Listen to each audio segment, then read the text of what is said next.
Hello, my name is Richard Davis. I'm an assistant chief with the Austin Fire Department. I've been with the Austin Fire Department for 31 plus years. I created the Robotics Emergency Deployment Team, R.E.D team for short. This team allows the Austin Fire Department to deploy UAVs, which are drones, in the emergency interface to allow us to work efficiently and effectively in doing our jobs. It provides incident commanders with efficient information to make good decisions to ensure the safety of our firefighters and our civilians. So the Robotics Emergency Deployment Team is a team that operates an emergency interface. They deploy robotics. They deploy drones or UAVs, unmanned aerial vehicles. They would deploy the watercrafts, and they deploy surface robotics. Now, the surface robotics can be utilized in, say, caves, rescue, and whatnot. The aerial robotics can be utilized in hazardous material incidents or high-rise fires, and that way you can get kind of close pictures without actually being near the incident. And also, you can use UAVs for train derailments that spill chemicals, and you can fly the drones in there closer to get the nomenclature of what chemicals are being spilled. And the buoy, the watercrafts, can be utilized to save victims who are struggling in the water. They have this buoy, this watercraft called the Emily. It's a fast swimming apparatus, can swim faster than any person alive. And it's a flotation device that's manually operated, that you can shoot this thing to the struggling victim, and the victim can just hold on to it until help arrives. So that program is the crown jewel of the Austin Fire Department. Well, I will say one of the crown jewels of the Austin Fire Department. And that's one of the things that really excited me about this program, because when we first started it, people thought it was impossible. You know, particularly think about back in 2014, where the introduction of UAVs, drones, sent a lot of people, scrambling. Oh my God, they're gonna videotape me. Oh my God, Big Brother's watching, and stuff like that. And I remember I was at the National Fire Academy. I was going through that program. It's a 4-year program at National Fire Academy. And I was part of this group. We were doing these scenarios when it came to disasters. And we were looking at after the fact, after the disasters, fire departments come in, public safety comes in to try to mitigate the situation. We train pre-disaster, and it makes things a lot easier. But after disaster, everything's mixed up, everything's torn down, the roads are impassable. And I thought to myself, well, if that's the case, then that is a lot of delay in trying to get needed resources to get that city back to its pre-incident state. And a lot of times we sit at the Emergency Operations Center to hear the feedback from the field via radio. And I thought that wouldn't it be better to actually have video, as all these representatives from these different departments, from the water department, from the electric department, everybody, from the police department, to get a view of kind of what's there that needs to be addressed. And every manager of the department would be able to see their part as the drone would take these video shots of the disaster area. And so they would prompt them to actually start getting the resources needed a little faster. And that's what prompted me to think about utilizing drones in the emergency interface. Now the problem is that there were other fire departments, public safety entities that tried it, but failed. And so I studied that and why they failed and how they failed. And we made adjustments accordingly to prevent us from failing. Now, the problem that was happening with most of these public safety entities is that they were deploying these drones in a cloak and dagger fashion, which was a no-no. Because when you do that, people get suspicious. What I thought about was marketing our program, and not keying in on just drones, which was the point that people were most contentious with. I thought, why not use all robotics? Because when you do that, you take kind of like argument away. And that's kind of how we started the program, by utilizing aerial platforms, meaning drones, watercrafts, surface robotics. Those are the 3 items that we used in order to overcome the apprehension as it relates to drones. I think the inspiration for me was being at the Fire Academy and then thinking about how we can do better when it comes to process improvements. Because a lot of times I think the fire department is conditioned to almost in some cases stay the same. And there's a lot of outside the box thinking out there, people like myself that talks about these things, but because sometimes it's so far out there, the industry says, well, nah, we can't do that. And it takes a while for them to catch up. I can tell you when I first started inquiring about aerial drones themselves, I actually had to wait before I actually had to implement it here in the fire department, and actually for that matter, even write the paper on it, because there was no information on it. And I remember trying to even call other department leaders and call around at other places. I couldn't get a phone call return because people were that scared of it, really scared of it. And so no one wanted to have their fingerprints on any of it. So I thought, well, this is something we can do. I think this is something that I can see in the future, the fire department utilizing it. And we pushed forward without any backing, without any funding, and with just a select few of individuals that came together and we made it happen. And I could tell you that even my command staff, the people that were over me in the fire department didn't believe in it either. It was myself and the two guys in that picture. It was myself, Drew Reyes, and Coy Kessler. Us three came together and we made it work.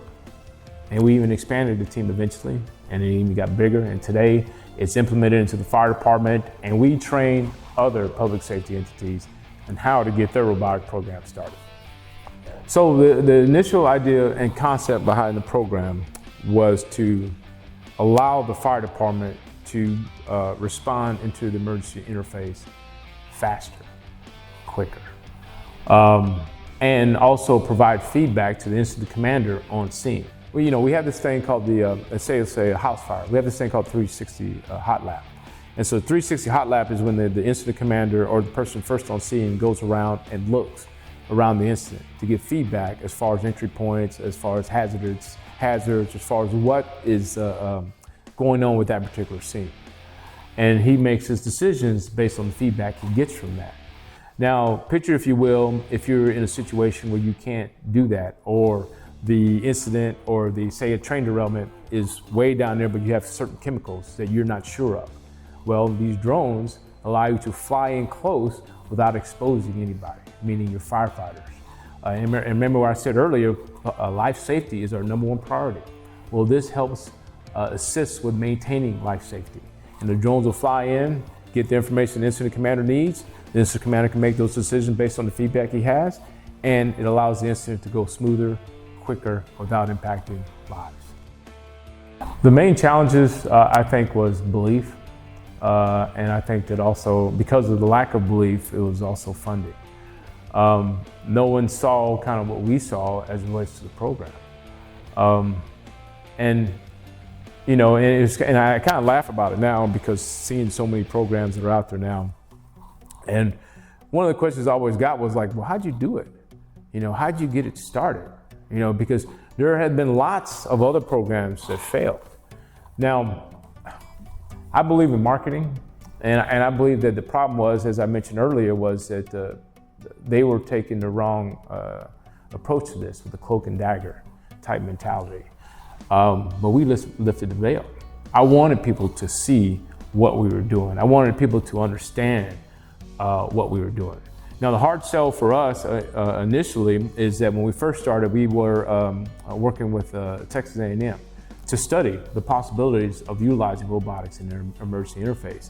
And so I had to go to council to get an interlocal agreement to work with Texas A&M.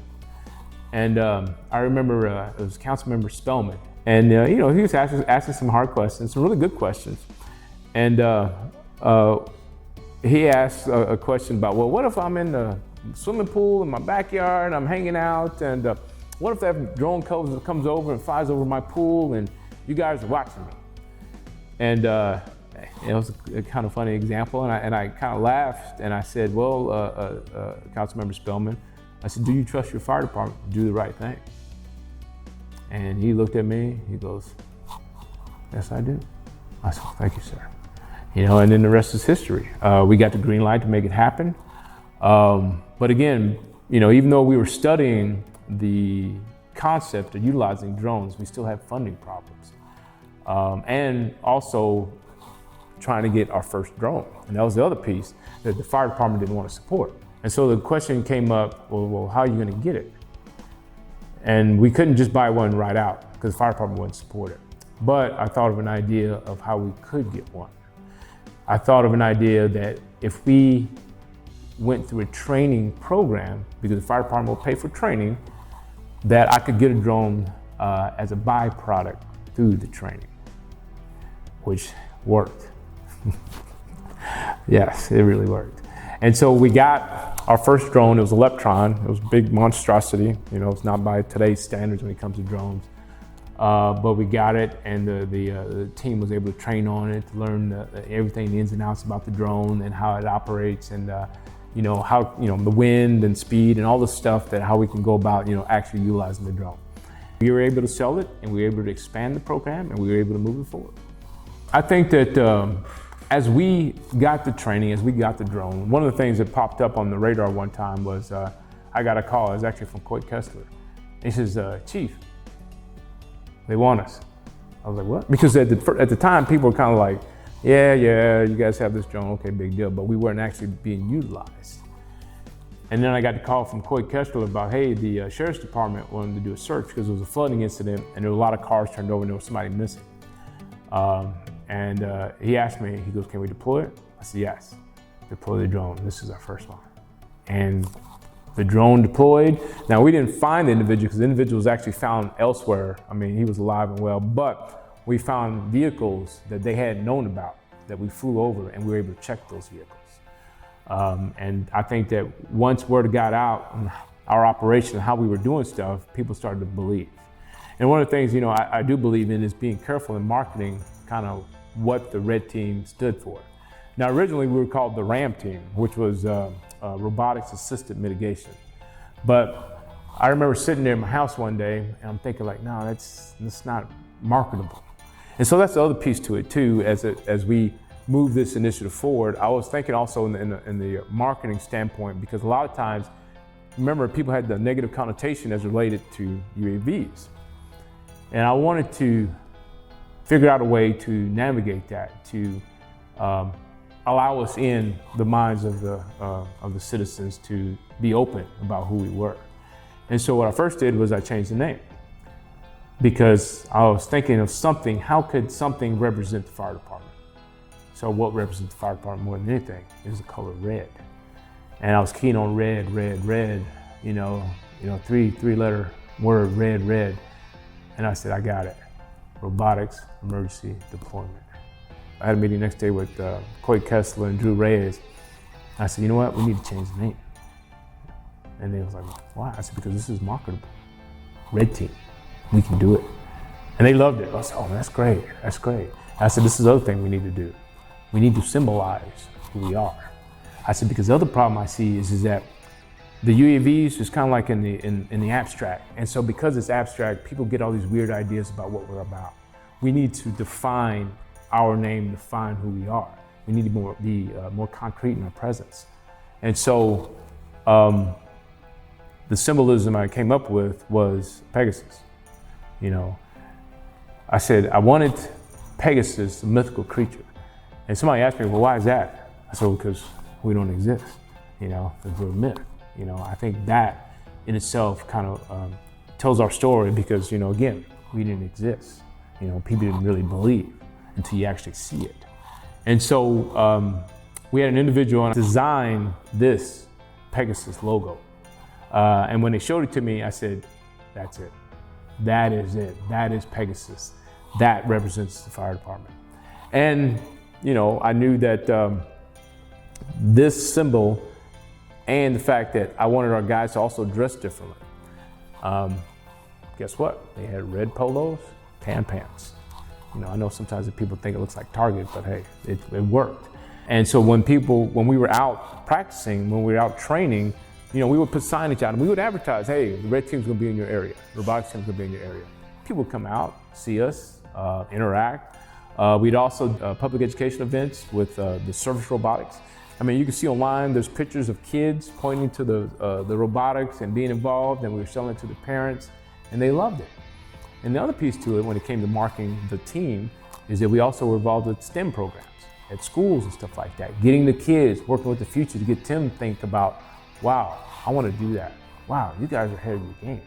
And because of all the success that we were having with the program, of course, I wanted to protect the image. So I had the logo trademark. It allowed us to maintain the integrity of the program, of the logo, of everything, and kind of everything we stood for. And it worked. And of course, our calling card, we also, coins. I believe in challenge coins. And this is something, R.E.D team, robotics. And so that's the other thing we put on a Semper Adencus, Latin for always forward, which we were going, which we've done. Oh, and to continue on with the coins, some of these coins are like, this is a cadet coin. When I was over training, inspiring the future, it's a dragon. One of the things I worked with another lady putting this together. And this last coin is the Willie Ray Davis Pass the Torch program. Again, that's my idea when it comes to mythical creatures. Phoenix, I love that because again, we don't exist. And this is the Pass the Torch Academy that's going on. So it's the other crown jewel that we have going on in the fire department, that we introduced the program to many individuals who would otherwise wouldn't understand what the fire department's all about.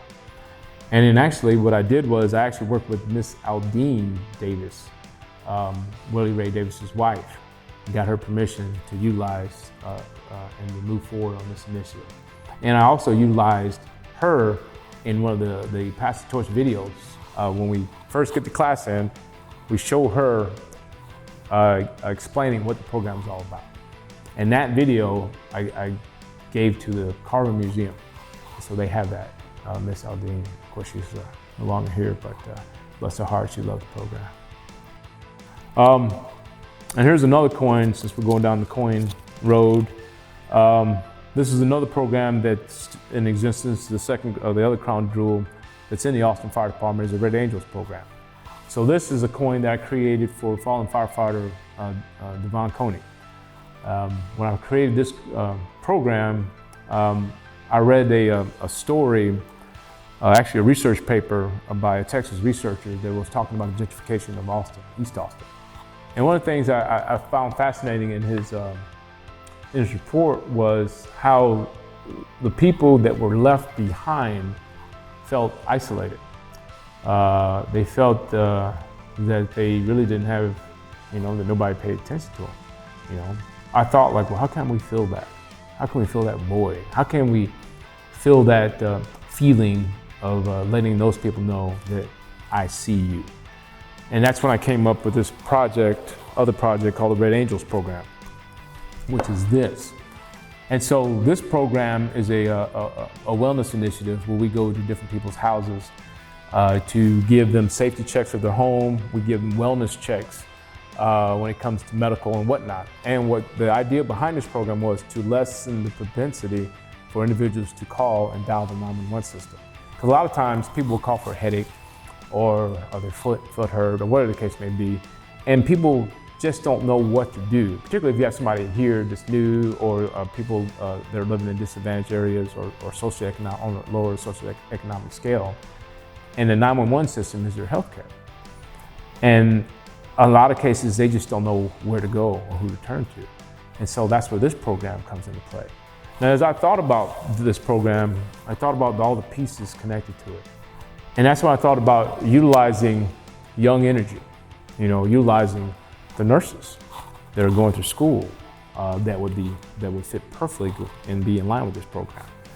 Initially, we worked with Concordia, and we had an agreement. It didn't last long, and I think that what spoiled a lot of that was COVID hit at the same time because we were dealing with that. And then we had a little partnership with UT, but again, COVID impacted a lot of things we were trying to do. But ACC, Austin Community College, they love it. They love the program so much, I should say, that it's written into their curriculum. So they actually grade the nurses as they go out into the neighborhoods, and they grade them as far as interaction with some of the citizens in Austin. And the thing about this is that the reasoning behind also utilizing the nurses, the young people, as firefighters, we are out there and we see all the things that's out there in the city, all the good things, all the bad things, whatnot. A lot of times nurses, they're in sterile environments, meaning they're at the hospital. And so I thought, what better way to get them to understand where these people live, where these people come from, because then it equates to making them better healthcare professionals. And the nurses at ACC, they love the program. I mean, we were recently recognized by ACC, myself and the team, for an outstanding program. We got a proclamation from one of the council members, and yeah, they love it. I mean, love it so much. One of the nurses that I recall graduated from the ACC program, and she lives in Houston. She actually came back to one of these initiatives we were doing in the neighborhood to participate. That's how much she loved it. And she wanted to do the same thing in Houston and work with us to establish a program where she's at now. And the book is chock full of information about where you can get help. It has like healthcare resources that we put in there. Because remember, sometimes the elderly, or whoever don't have phones. Not everybody has phones. A lot of people still use the book and whatnot to get certain information. We get the basic emergency kits. We have information in here what to do during a disaster. Have locations or email addresses or numbers of where you can get assistance for anything and everything that's healthcare related. Even some of the miscellaneous stuff, driver's license replacement, to help individuals that don't know where to turn to. And this has also been put in libraries, been told too. So the team has done an excellent job in putting this together, and I think that the program is definitely one of the crown jewels of the Austin Fire Department. So I love it. What role did collaboration or partnerships play in getting the program off the ground? The role in collaboration is how they played and benefited us is that they allowed us, one, to get funding. Right now, the robotics team partners with the water departments to fly over their mounds that they have, dirt mounds. And what we do is we detect any possibilities of flare-ups, because a lot of times dirt and whatever the case may be could cause fires. And so we go over with these cameras, these thermal cameras, to detect any type of flare-ups within the dirt, and they would dig it out and do what they need to do to mitigate the situation. And they fund our program by providing money and resources for us in order to operate. And a lot of times we've worked with other colleges and other entities to work on projects to further the technology itself. And because the way we established ourselves from the get-go, meaning with policies and being practical in our approach, more companies donated equipment to us. We got Emily, which is the buoy, the aquatic buoy that we got, and we got the surface robotics also from another company because they saw the way we operated and the way we carried ourselves. And that was a benefit on being really regimented in our approach. I wanted to make sure that we had policies. I wanted to make sure that people understood our training. I wanted to make sure that the symbolism of the program itself had meaning of why we exist, and people understood that. And because they understood it, they called for us to participate. And Austin Fire Department was one of the first major fire departments to get an FAA certificate of authorization to fly, where most people would not be able to get the FAA. And we were one of the first major cities to do that. And it took us 8 months. I mean, it was a lot of trials and tribulations, but it was actually Drew Reyes, because he was a pilot. It was his expertise in doing that and to making that happen. And so again, the team coming together, we were like a three-legged stool. We talked, we had all these angles, and we made it work. Teamwork at its best, diversity at its best. I'm an African American, I had a Hispanic, I had a Caucasian gentleman. We were all working together to make things better. And that's what diversity and coming together is all about. And that's what we did. And if it wasn't for us three coming together, a lot of this stuff wouldn't have happened, I don't think. And it's something I'm really proud of. I am really proud of the work that we did. How did you handle any setbacks or failures encountered during the development process? I handle setbacks and failures with grace.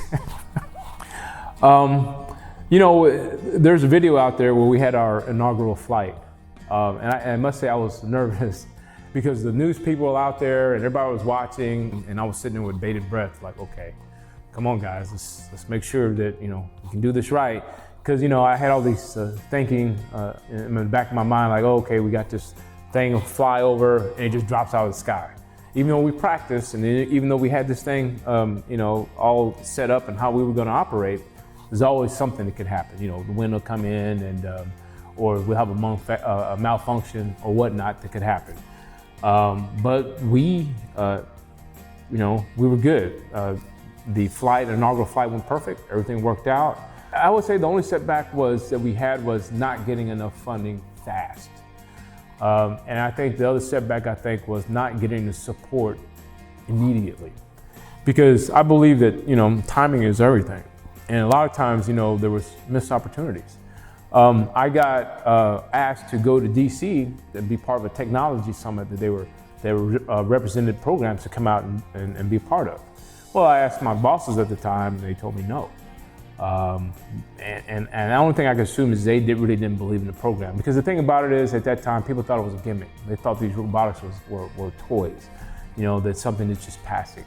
I knew better than that. My team knew better than that. This was something that was going to be taking the fire department and taking the industry in the 21st century, which it already has.